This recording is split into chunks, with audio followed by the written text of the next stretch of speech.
When Israel was a nation, they agreed to a set of covenant laws at Mount Sinai as part of a special contract with Yah.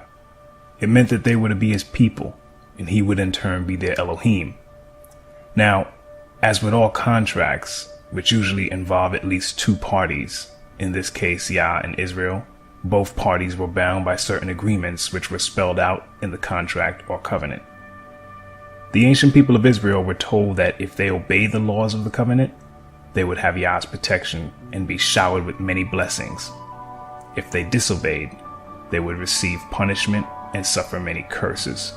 Sadly, our ancestors chose the latter, and following that fateful decision, the nation of Israel was thereafter thrust into a series of events that eventually resulted in a time of trouble and punishment whose ill effects are still felt to this very day.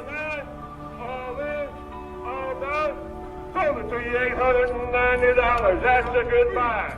$890. All right. Before long, ancient Israel experienced a civil war and eventually split into two kingdoms, with the tribe of Judah leading a two-tribe kingdom to the south and 10 tribes forming a kingdom to the north.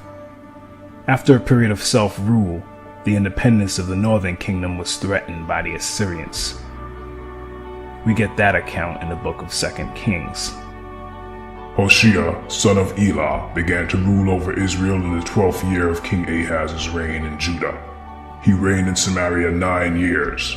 He did what was evil in Yah's sight, but not to the same extent as the kings of Israel who ruled before him. King Shalmaneser of Assyria attacked King Hoshea, so Hoshea was forced to pay heavy tribute to Assyria. But Hoshea stopped paying the annual tribute and conspired against the king of Assyria by asking King So of Egypt to help him shake free of Assyria's power. When the king of Assyria discovered his treachery, he seized Hoshea and put him in prison. Then the king of Assyria invaded the entire land, and for 3 years he besieged the city of Samaria. Finally, in the 9th year of King Hoshea's reign, Samaria fell, and the people of Israel were exiled to Assyria. They were settled in colonies in Halah, along the banks of the Habor River in Gozan, and in the cities of the Medes. This disaster came upon the people of Israel because they worshipped other deities.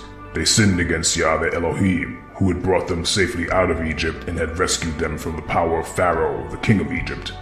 They had followed the practices of the pagan nations Yah had driven from the land ahead of them, as well as the practices the kings of Israel had introduced. This gives us a good picture of why the northern kingdom was punished by being exiled to Assyria. But later, Judah, which was the only kingdom left, also ended up doing that which was not right in the sight of Yah. 2 Kings chapter 24 informs us that the last independent king of Judah, Jehoiakim, reigned for 8 years, practicing evil before Yah unleashed the forces of Babylon on the kingdom of Judah, which ended in that nation being led away captive as well. 70 long years of captivity was experienced in Babylon, and the ancient Israelites witnessed the fall of that empire and the rise of the next. After the 70 years had expired, the new Persian king, Cyrus the Great, allowed the people of Judah to return to their homeland and rebuild. This event was recorded in the scriptures. In the first year of King Cyrus of Persia, Yah fulfilled the prophecy he had given through Jeremiah. He stirred the heart of Cyrus to put his proclamation in writing and to send it throughout his kingdom. This is what King Cyrus of Persia says: Yah, the Elohim of heaven, has given me all the kingdoms of the earth. He has appointed me to build him a temple at Jerusalem, which is in Judah. Any of you who are his people may go to Jerusalem in Judah to rebuild this temple of Yah, the Elohim of Israel, who lives in Jerusalem. And may your Elohim be with you.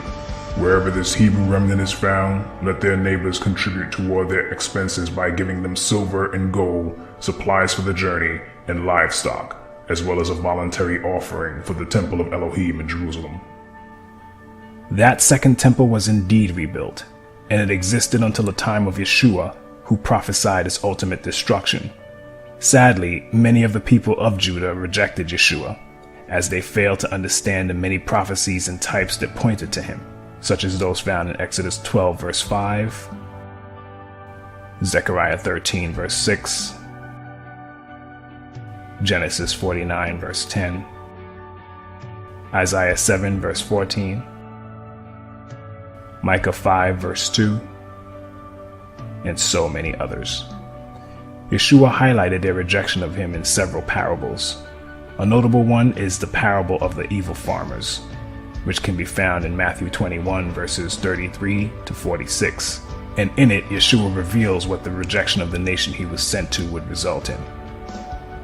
Following the fulfillment of the parable of the evil farmers, wherein they murdered the son of the vineyard owner, that being Yeshua, and after the rejection of his emissaries, the fate of Judah and Jerusalem was pretty much sealed. Yeshua prophesied the destruction of Jerusalem and pointed to the future of the people of Judah, which was right in line with the curses of Deuteronomy 28. And when you see Jerusalem surrounded by armies, then you will know that the time of its destruction has arrived. Then those in Judea must flee to the hills. Those in Jerusalem must get out, and those out in the country should not return to the city. For those will be days of Elohim's vengeance, and the prophetic words of the scriptures will be fulfilled. How terrible it will be for pregnant women and for nursing mothers in those days. For there will be disaster in the land and great anger against this people. They will be killed by the sword or sent away as captives to all the nations of the world. And Jerusalem will be trampled down by the Gentiles until the period of the Gentiles comes to an end. This particular prophecy, as you can see, stretched throughout time, with Jerusalem being controlled by the Romans, who were the first to march on her following Yeshua's prediction. Roman rule lasted for hundreds of years after the initial siege. Then the Romans eventually lost hold of Jerusalem to the Muslims. And thereafter various caliphates controlled Jerusalem until the time of the Crusades. During this long period, popes allied with European kings to fight against Muslims. The Crusades were first and foremost an expression of papal authority against the enemies of the Church. The First Crusade was preached by a pope, Pope Urban II, in France in the year 1095. With reference to the Muslims and their advance in Europe and in Jerusalem, I think the Christians in Europe believed that the Islamic message of Muhammad was against and contradictory to what the Christians were saying. They were worried that this idea could possibly overrun the Christian idea. Pope Urban conceived this idea. It's not a sin if you kill non-Christians, if you kill non-believers in our faith. And so he made this deal that if you go and fight in the Holy Land, you will be forgiven all your past sins. A knight could sin as much as he liked, and simply by going to the Holy Land, he had been given his passport to heaven. And that was an extremely attractive deal. And combined with that, he could win fame, he could win glory, and he could come back with the treasures of the Near East. These are the things that drew knights in their tens of thousands to go on crusade. The bloodletting of the Crusaders spread throughout the Islamic lands. Everybody heard stories about the massacre of unarmed individuals. It created this intense rage amongst Muslims. In a sense, it resulted in a new kind of Muslim crusade, a desire to raise an army to go back to liberate Jerusalem from the Crusaders as an act of piety on the part of Muslims. I don't think any of those young men, either Christian or Muslim, could possibly have imagined that their struggle could possibly still be playing itself out 1,000 years later in the area that we call the Middle East today.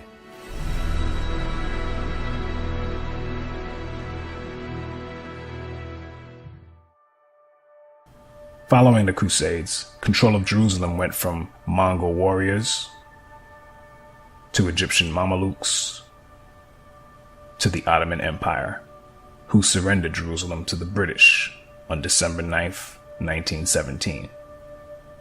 That event led to the modern-day circumstance, which allowed for the establishment of an Israeli state, which is currently occupied by Gentile posers pretending to be the people of Israel, as stated in Revelation chapter 2 verse 9 and chapter 3 verse 9. As prophesied by Yeshua, Jerusalem would be trampled down by the Gentiles until the period of the Gentiles comes to an end. that means that Gentiles would be in Jerusalem, trampling it down till the very last day when Yeshua comes. In other words, the people in that land calling themselves Israel are really Gentiles. But let one of them tell you himself. In his book, The 13th Tribe, Arthur Koestler, himself a so-called Jew, writes in the very first chapter, about the time when Charlemagne was crowned Emperor of the West, the eastern confines of Europe between the Caucasus and the Volga were ruled by a Jewish state known as the Khazar Empire. At the peak of its power, from the 7th to the 10th centuries AD, it played a significant part in shaping the destinies of medieval and consequently of modern Europe. The country of the Khazars, a people of Turkish stock, occupied a strategic key position at the vital gateway between the Black Sea and the Caspian, where the great eastern powers of the period confronted each other.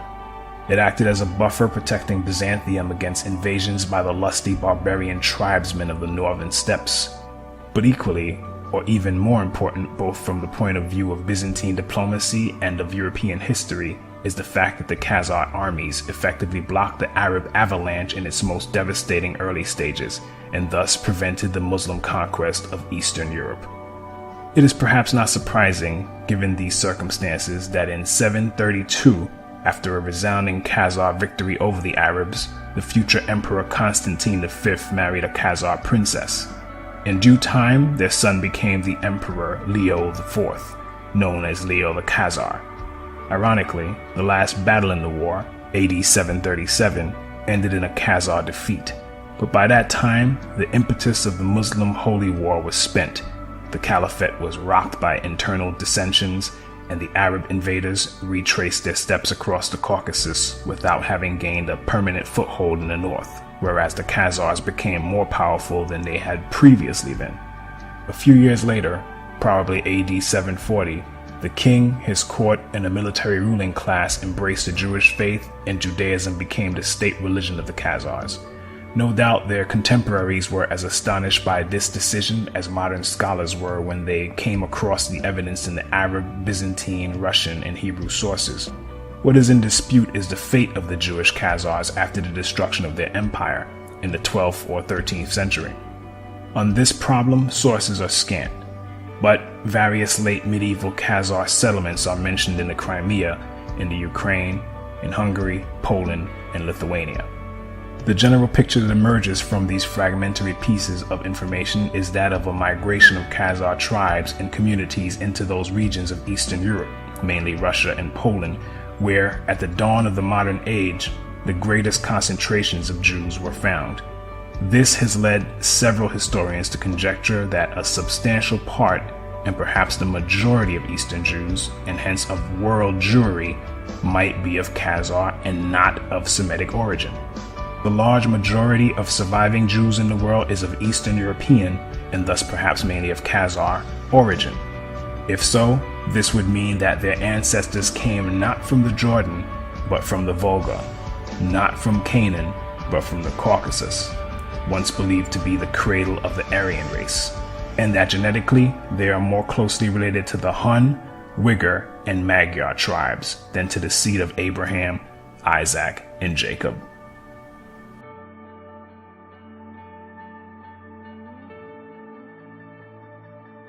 Tell me, what did you mean in the title of your book that the Jewish people had been invented?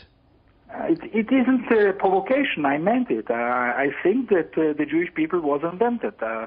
Like the French people, like the Italian people. You see, to build nations in the modern times, historians started to build to the past peoples. Between these peoples, I think that in the second half of the 19th century, the Jewish people was invented. Shlomo Sand, an Israeli emeritus professor of history at Tel Aviv University, wrote a book called The Invention of the Jewish People, in which he agrees with a lot of what Arthur Koestler brought forth concerning the Khazarian origins of the so-called Jews. Shlomo Sand, who is himself a so-called Jew, points out that the ancestry of most contemporary Jews stems mainly from outside the land of Israel, and they are descended from converts, and that mass conversions to Judaism occurred among the Khazars in the Caucasus, Berber tribes in North Africa, and in the Himyarite kingdom of the Arabian Peninsula. Yeshua said that a certain people would say that they are Jews but are not, and those people are the Khazars and their descendants who are among us today. And the fact that many sources can be found among these people which proclaim their true origins is astounding. On page 226 of his book, Sand writes, another early source attesting to the collective conversion of the Khazars is a Karaite one. In about 973 CE, one Yaakov Kerkasani, a scholarly traveler who was quite familiar with the regions around Khazaria, wrote a commentary in Aramaic on the verse, Elohim shall enlarge Japheth. Genesis 9:27. This is what the words mean. He will dwell in the tents of Shem, which grant him a favor and advantage. And some commentators think that this refers to the Khazars, who became Jews. What is interesting about the quote he cites and agrees with is the fact that they know and believe the prophecy concerning a people who would pretend to be of the tribe of Judah but are truly Gentiles. And they base this on Genesis 9 verse 27, which coincides with Revelation 2 verse 9 and 3 verse 9. What's more, most of the world is buying into this deception, and for the present day Khazarians, that's probably reason to celebrate.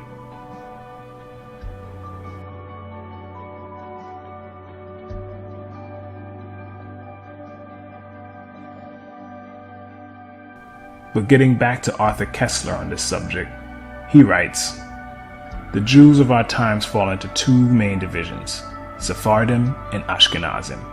The Sephardim are descendants of the Jews who since antiquity had lived in Spain until they were expelled at the end of the 15th century and settled in the countries bordering on the Mediterranean, the Balkans, and to a lesser extent in Western Europe. In the 1960s, the number of Sephardim was estimated at 500,000. The Ashkenazim, at the same period, numbered about 11 million. Thus, in common parlance, Jew is practically synonymous with Ashkenazi Jew. It should be mentioned that the Ashkenaz of the Bible refers to a people living somewhere in the vicinity of Mount Ararat and Armenia. The name occurs in Genesis 10 verse 3 and 1 Chronicles 1 verse 6 as one of the sons of Gomer, who was a son of Japheth. Ashkenaz is also a brother of Togarmah and a nephew of Magog, whom the Khazars, according to King Joseph, claimed as their ancestor. But worse was to come, for Ashkenaz is also named in Jeremiah 51 verse 27, where the prophet calls his people and their allies to rise and destroy Babylon. Call thee upon the kingdoms of Ararat, Mini, and Ashkenaz. This passage was interpreted by the famous Saadia Gaon, spiritual leader of Oriental Jewry in the 10th century, as a prophecy relating to his own times. Babylon symbolized the Caliphate of Baghdad, and the Ashkenaz who were to attack it were either the Khazars themselves or some allied tribe. So, as we have seen from the words of Arthur Koestler, historically, the Khazars and their descendants do not identify with Shem.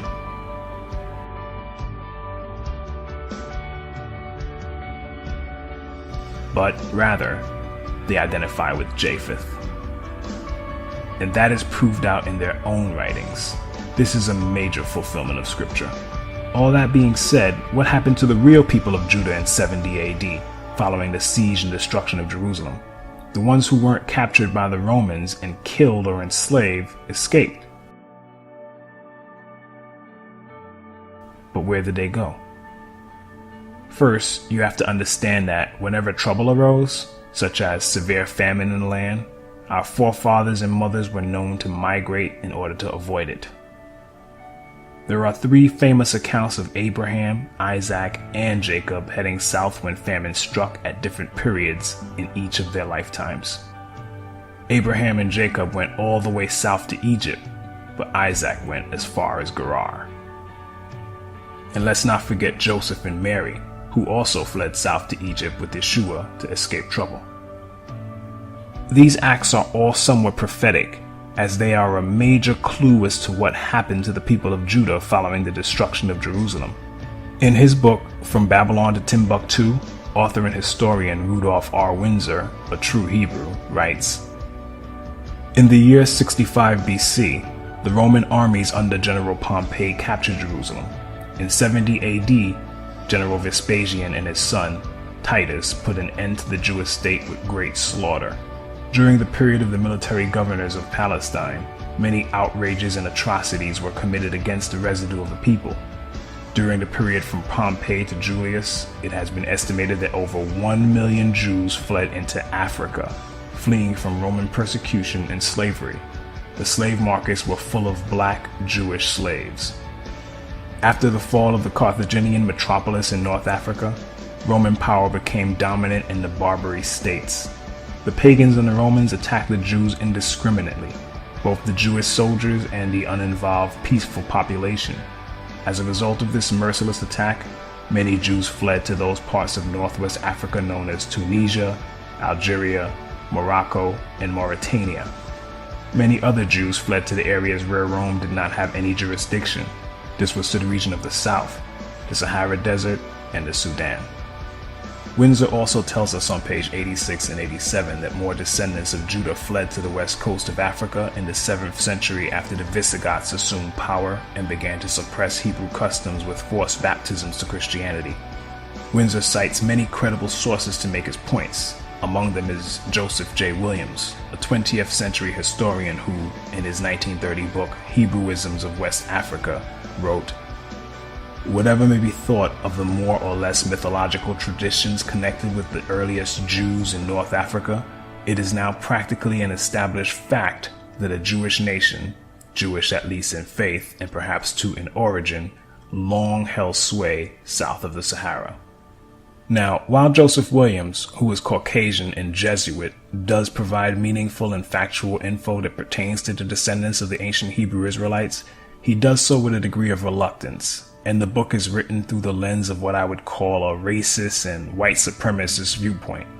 Because despite all the evidence of the true descendants of Judah and Israel as a whole being black, Williams and his sources try to brush that aside and conclude that white Jews, who they blindly claim are the originals, must have somehow lost their color by interbreeding with blacks who thereafter assimilated their culture, for which there is absolutely no evidence.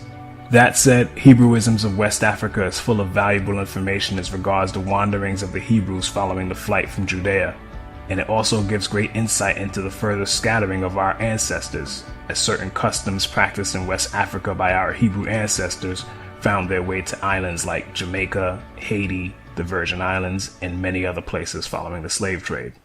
So, having fled their homeland as prophesied, there our ancestors were, charting new territory in Africa and trying to carry on their Hebrew traditions in a new land, but not as savages or uncivilized barbarians.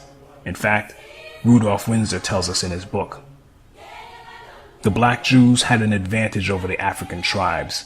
They carried their culture, history, laws, and written records with them. This assured them a constant precedent for the development of a higher social organization. Because of the stability of the black Jewish culture, the Jews were not absorbed into the autochthonous or native population. In fact, the Jews absorbed some of the native tribes. The Jews made use of every opportunity. They were an industrious and skillful people.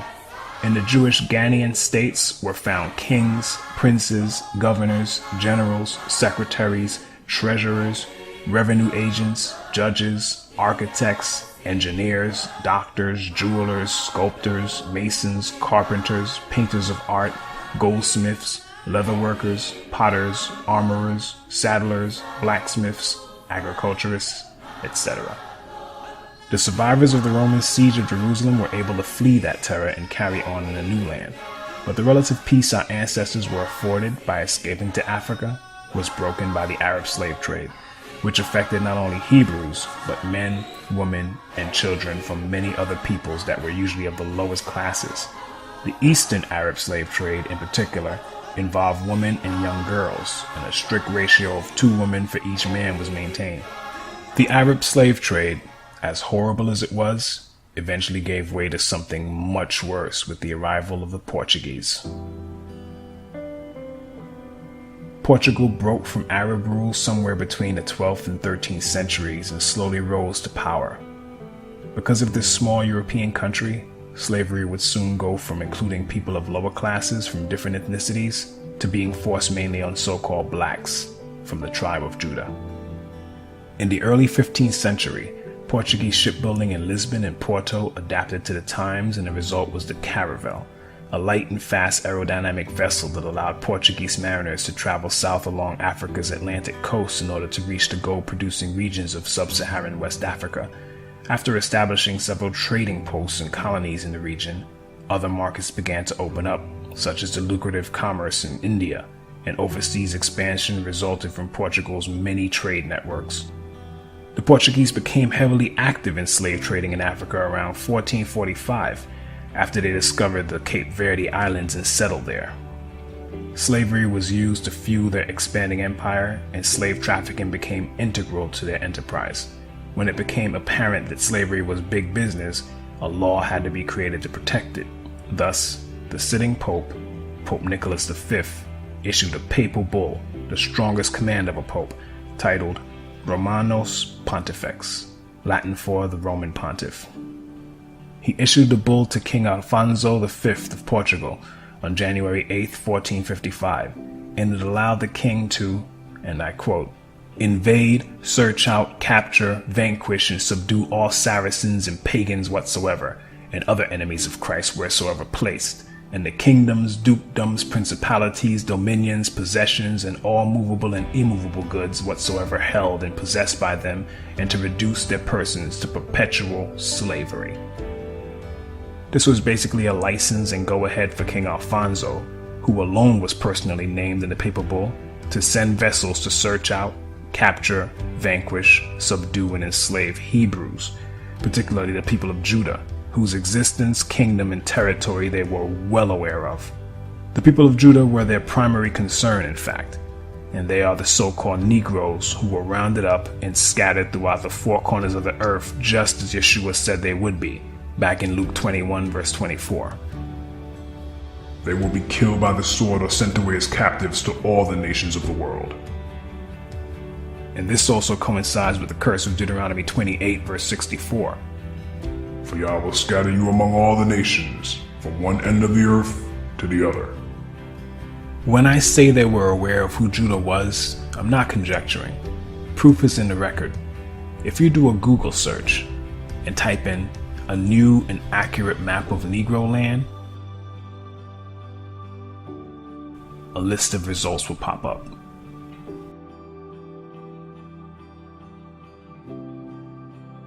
As of the date of this recording, Swain.com still works. Click on it and a page will open up showing a 1747 map of West Africa by 18th century English map engraver Emmanuel Bowen. And then click on the image of the map itself. Move your mouse pointer to the area that is now present-day Ghana and click on it to enlarge the map. Click it again and you'll clearly see that what is now called Ghana was once the Slave Coast, which the map maker labeled the Kingdom of Judah, dropping the H at the end. This is where many of the people of Judah were shipped from, like sardines in a can. Yet today, the elites and their paid professors would have you believe that we are Africans or Hamites, when in truth we are Shemites. They themselves know this to be a fact. In Zondervan's Compact Bible Dictionary, for instance, the definition for Ham reads as follows.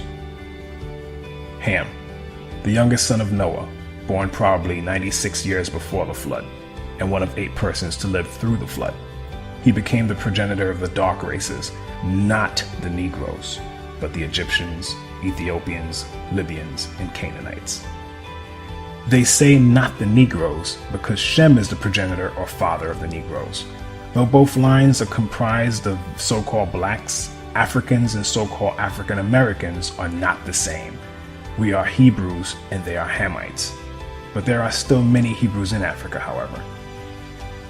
But getting back to our history, despite the papal bull pertaining solely to the King of Portugal, that didn't stop other empires and nations from getting in on the action. Over the centuries, Spain, Britain, France, the Dutch, Canada, the United States, and many African countries participated in the transatlantic slave trade, and this fulfills certain prophecies, such as Psalm 83, which I urge you to read with your eyes open, and Joel 3 verse 6. You have sold the people of Judah and Jerusalem to the Greeks, so they could take them far from their homeland. The sad fact is, Psalm 83 is still in full effect, as our collective enemies are still conspiring to keep us in the dark as concern our true identity, and they continue to miseducate us. They really mean to wipe out the memory of the people of Israel from the face of the earth. But Yah is not going to let that happen. And this documentary is merely one step toward that effort. The present situation we are in is solely due to our forefathers failing to keep the covenant law of Yah, and it falls to us in this generation to right that wrong. And Yah said that this would happen in our day. But I will spare some, for some of you will escape the sword when you are scattered among the lands and nations. Then in the nations where you have been carried captive, those who escape will remember me, how I have been grieved by their adulterous hearts, which have turned away from me, and by their eyes, which have lusted after their idols. They will loathe themselves for the evil they have done and for all their detestable practices, and they will know that I am Yah. I did not threaten in vain to bring this calamity on them. You see, we, the people of Israel, are not born deserving of that name. We are born as Jacobs, or supplanters and schemers. But to truly earn the right to be called Israel, we, like our father Jacob, will have to be faithful and wrestle with Yah until we are overcomers. Those of us who do this will be the ones who will truly be called Israel and form the remnant of the kingdom. Having said that, please don't let this be the end of your search for truth on this subject. Continue to dig for it and pray that Yah gives you discernment, since a great deal of deception is out there regarding this topic. And spread the word to your friends and family, and he or she that has ears to hear and eyes to see among them will get it. I hope that this brief history has enlightened you and brought a degree of understanding as concerns our past, which goes well beyond Africa. The so-called Negroes, blacks, and African Americans are actually the descendants of the people of Judah, and that is something they don't want us to know.